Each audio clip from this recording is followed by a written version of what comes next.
The last time I posted on here was August 23. Hang on a minute. Wait. My god, this is embarrassing. The last time I posted on my YouTube channel was August 18, 2023. It is now the 2nd of October in the year 2024. That is diabolical. Anyway, hi, welcome back to the channel. Welcome back to my first video in over a freaking year. I apologize.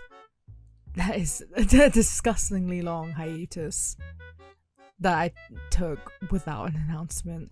I just got really busy with uni projects, and when I was finished with uni projects, I had some side projects to finish, and then when I had time to record, my body decided to have a respiratory infection and I lost my voice for 3 months. Anyway, we're back here because a few weeks ago I put on both my TikTok and Instagram a story with a link to a Google form, which I'm putting in the description because it's actually really useful. I didn't realize how useful these were. Basically asking you for editing questions that you had and editing confessions, because the original plan was to do an edit with me whilst I was answering these, and whilst I was going through the responses, someone asked me how I do chaos magic in my edits, and with the process I go through, it deserves its own video, so that's what I'm doing today. So this video is going to be how to acquire chaos magic. Everyone, chaos magic.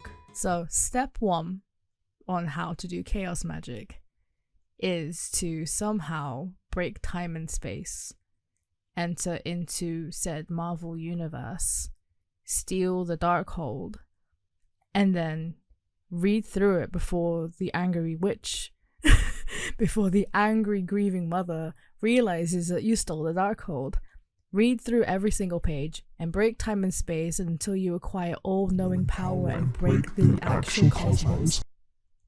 Or you can just, get chaos magic through VFX, which is what I'm going to be showing in this video. The first step that you want to do, once you have your clip that you want to, edit, I suggest going online to find overlays. You can go on YouTube and type in, this is really important, if you're going to find overlays online, like through YouTube and stuff, make sure that you type in like chaos magic or whatever magic you want to use or whatever overlay you want to use, and it has to be the black screen, not the green screen. It has to be black screen. I think my screen recording died again.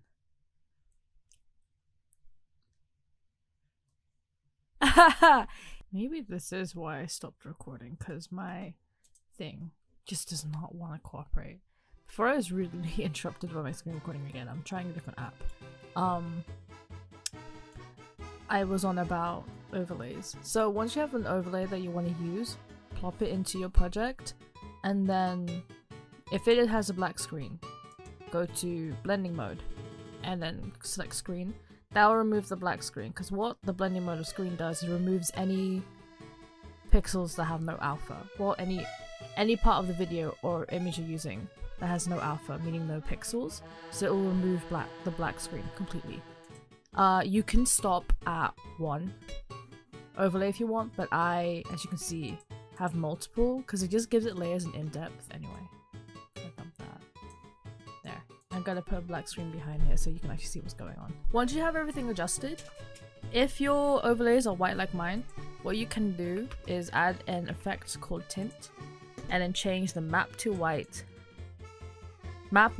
to red, and then you can do this, just copy this onto all your overlays, and as you can see, it has gone from white to red. What I like to do is then vary the amount of tint on each one, because again, it just gives it texture. And if you actually look at footage of Wanda's chaos magic, it's not actually like pure scarlet red. There's like wisps of like lighter shades and stuff like that. Like so. There. And then on some of the lighter bits, I think it's this one? Yeah, this one. You can also add a glow effect. So now that you add a glow, you can see there is like a slight glow. But now you have like the basic orb of Wanda's magic. So now what you want to do is just like comp it, like all the stuff. But you'll notice when I add into a new composition, the black screen comes back and you're probably thinking, Abby, what the hell? We went through all those blending modes for no reason. Just let me cook, right? Make sure that motion blur is activated on all your overlays before comping, by the way, I forgot to do that. And then once you comp everything, you see this like explosion thing, I don't know what it's called. This, just click that and you'll notice the black screen. All your blending layers and your blending settings for that you put on each individual overlay is now applied into this layer.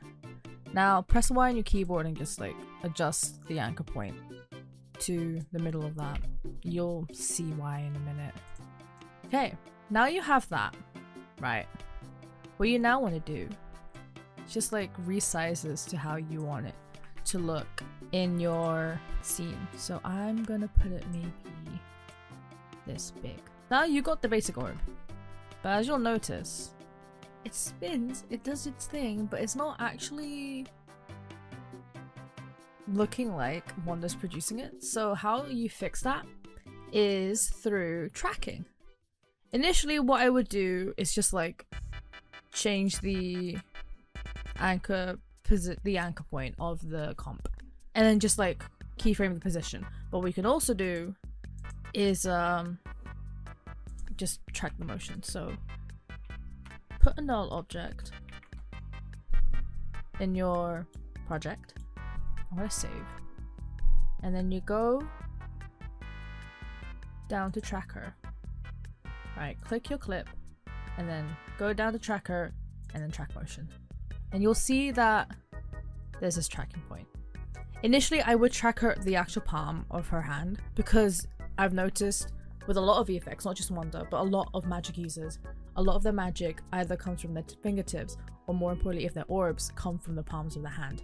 But with this clip, I'm just gonna see if I can track this bit, because her palm is not that visible. As long as it's like tracked in an area where the magic would come out, it's fine. Move your tracking point to where you want to track. Click edit target and then change the layer from this to null object. And then just press analyze.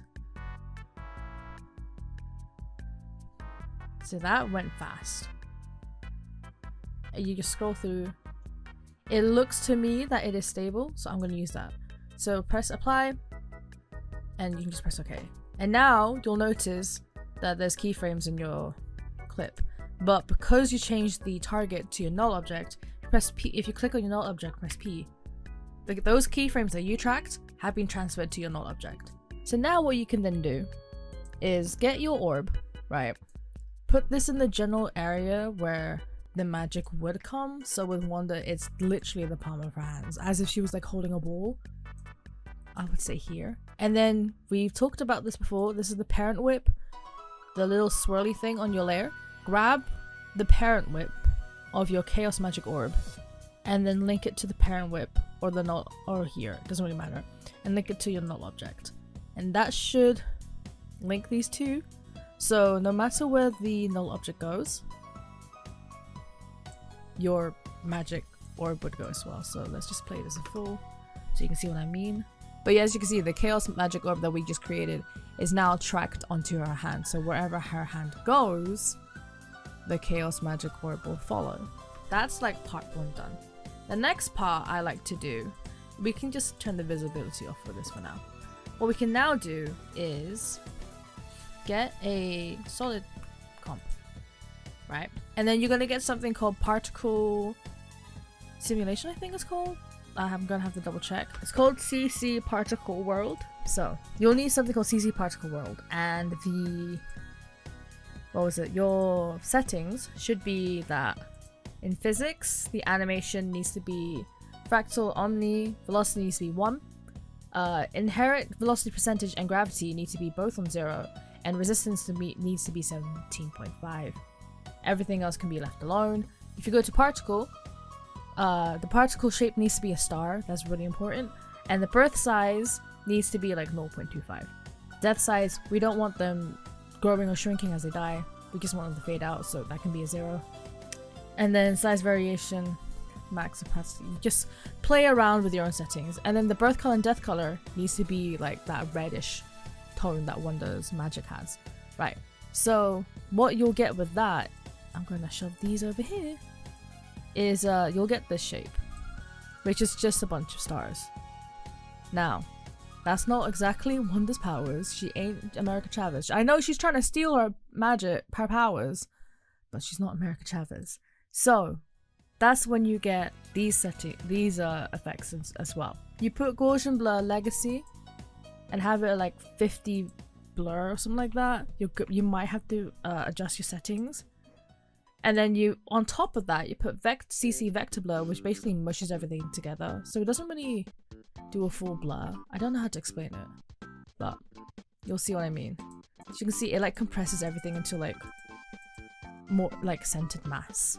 And just like if I were to switch this, as you can see, the reason why we're using CC particle world is so that we can blend this with our overlay, so it looks like there's like organic magic coming out of her hands and there's like actually reacting with the world around her. You can then just like adjust these. I'm gonna have them a little more compressed. There we go. So you can see now it actually looks like wisps of magic. So the thing that you're gonna keyframe is the producer, just the positions. It's mostly X and Y. I position Z in case I need to, but most of the time I don't. And you should, if you press these down here, you should get this grid thing. What you're controlling is this. It's just the position of your trail. This is basically what makes the trail. So we're gonna put maybe here. And then just like, as the video goes, adjust if needed. Okay. You should get something like this.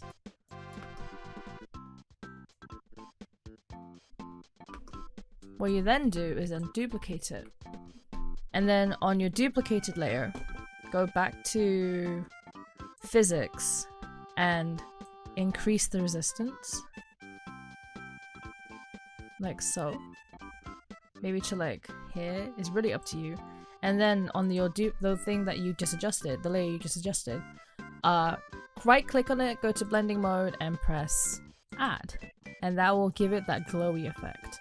You can see this is before, this is after. And then you can also probably like adjust the blurs as well, but I think I'm gonna leave it to how it was before. Since it's duplicated, it follows the same settings. Like with the keyframing, it should now look like more compressed wisps of magic in her hand that react. So that combined with your thing should look like this. Which, honestly, put your orb underneath. Or in between. In between will look cool. So now that's done. To help it blend more, we're gonna add, and like have like light reacting as well. We're gonna also add another solid layer. Right. And I think we can put that, we'll put it here for now. We'll just turn the visibility of that off. Of the Chaos Magic Orb off. Right, and then find lens flare. Is it lens flare? Yes, lens flare. So you have this. Get tint, or actually no, we'll use saturation, because why not? Get hue and saturation, click colorize, and then have it so it's like that reddish tone, so maybe here. And then go back to your trails, copy and paste your two blurs, and then copy and paste it, and then paste it into your lens flare. So that just compresses everything down. Right click your lens flare layer, blending mode, screen, to get rid of the black screen again. What you're now going to do is just adjust the brightness of it. I don't want it that bright, that big, to be honest. I might even have it here. It will, there you go. I might have it maybe around 60. I don't want it too bright, because then you lose the detailing of everything else. Maybe 65 will do. And then you just activate the keyframe, so that little stopwatch next to flare center. Oh my god, my mouse is like getting tangled on my desk with my mic wire. And then try to match up your keyframes with this so it just looks consistent. And then again, keyframe it to be close to where you want the magic to come from. So it should be around the same area you positioned your magic trails and chaos magic orb. So I can see now, this should actually be here. Have your magic orb visible so you can actually see what you're doing. So this will help it look like there's like pure white and pure energy coming from the orb. This will help blend everything together. Please stop lagging or else I'll cry. There we go. So now if we play it, if it decides to cooperate. So we have the magic or like Wanda's magic orb, and then like Remnant's magic and like light reacting. So that's like the base. That is the base. Or that's the chaos magic. Right. But it just looks like we just plopped it on there. So what we're gonna do is have it so that the energy, because what I've noticed, I think a good example is a close-up of her magic in WandaVision episode 9 where she's confronting Agatha at the beginning of the episode, where there's a close-up of her magic. It's either that or no, actually episode 4 where she's confronting Geraldine or Monica. There is a really nice close-up of her magic, and if you notice, I have on screen, if you notice, there's like the like background and like the area surrounding her chaos magic is actually warping. So like it's actually reacting to the air around her. So we're gonna try to replicate that here so that it's more integrated into the scene. So what you're gonna do is add an adjustment layer on top of your clip layer.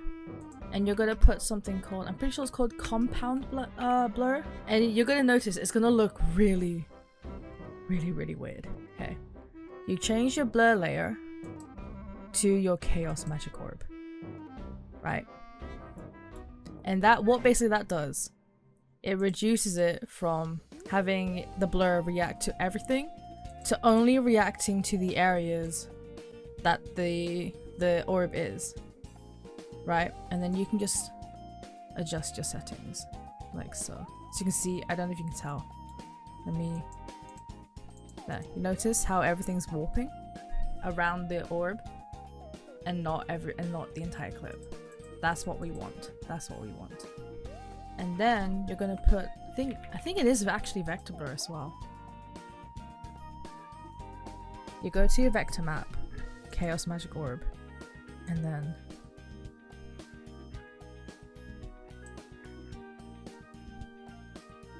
put up your blur, and there you go. It is reacting with everything. So if I were to save before this crashes on me, because I know After Effects will crash on me, you now notice wherever the orb goes, the air around it will warp, which I think is like a small effect that not many people pay attention to, but it does help pull everything together. It's like a really subtle effect, but I personally think it helps pull everything together and make everything feel consistent. But now we have the issue of it just looks like it's been slapped on top. So that's when my favorite thing in the world, masking, comes involved. So what you're gonna do is duplicate your clip, comp it, and just slap this on top. We're gonna do layered masking, which I've talked about in my previous videos. So the only thing we're really going to mask, if we watch the clip, the only thing we really need to mask are these two, like this bit, her 3 fingers here. That's like the only thing that needs to be masked. Mask around the bits, the areas that are going to be in front of the magic orb. So I'm going to do that now. It doesn't even have to be precise. It can just be rough because we're going to feather it anyway. Because we want that soft look. It's gonna look weird, like really weird. That's why click your mask layer, press F, and adjust your feather. If it decides to, there we go. Maybe not 50, 25. This is just the first layer of masking. There's like a lot. And then just path mask. Mask path. Do I know what to call this? No, but we're just gonna freaking wing it. Because that's what we do best. We don't plan things. It just happens. Now that we got the fingers done, you can then add another mask. I'm just gonna use an eclipse. Put it here. This will help soften this bit by a long shot.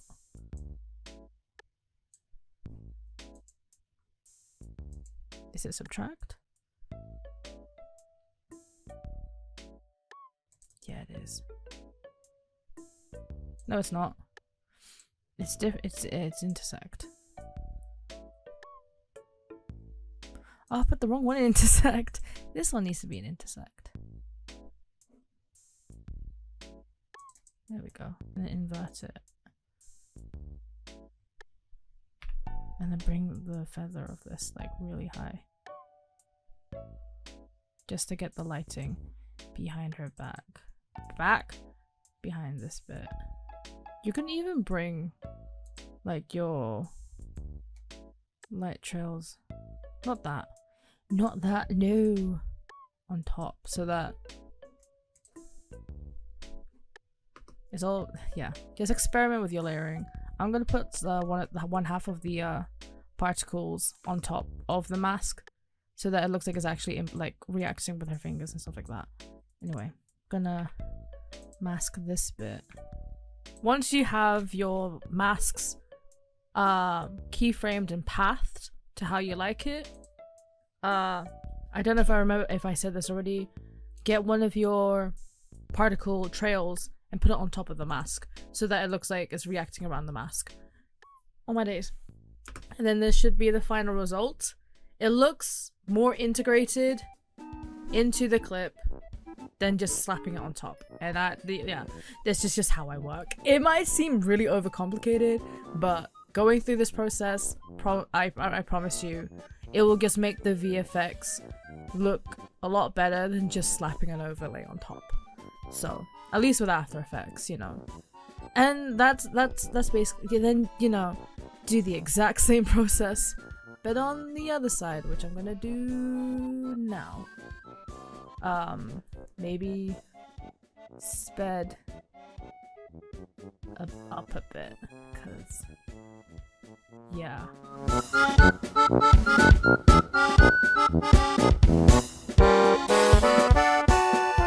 Okay, I think I'm recording again.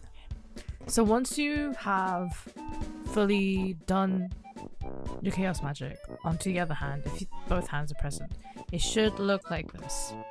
I think with her other hand, it took me 15 minutes to do tops. Considering how many steps there are, it doesn't actually take as long as you'd think. That's basically how I do my chaos. This is the result. That's the result. That's all I'm saying. That's the result. This sounds like a lot, but trust me, I think it looks cool combining overlays and the particle simulator. This is not limited to chaos magic. You can do it with like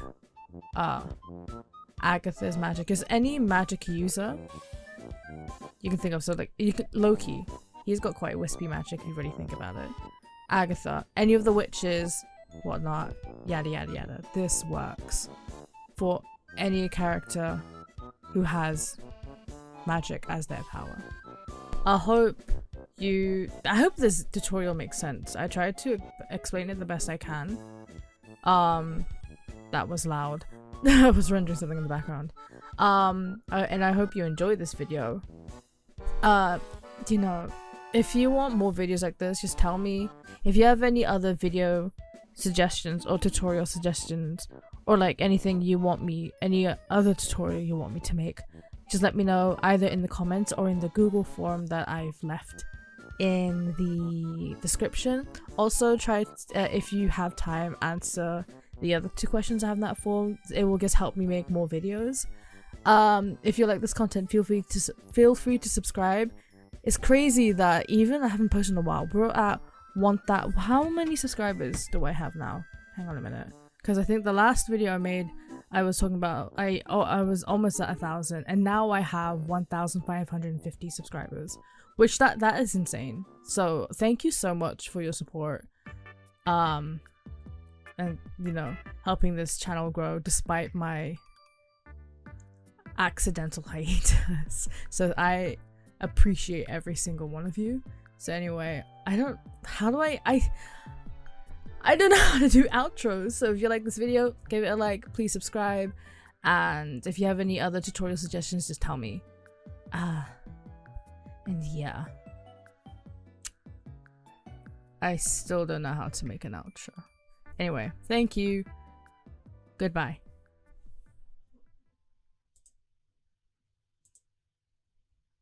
How do I stop the recording?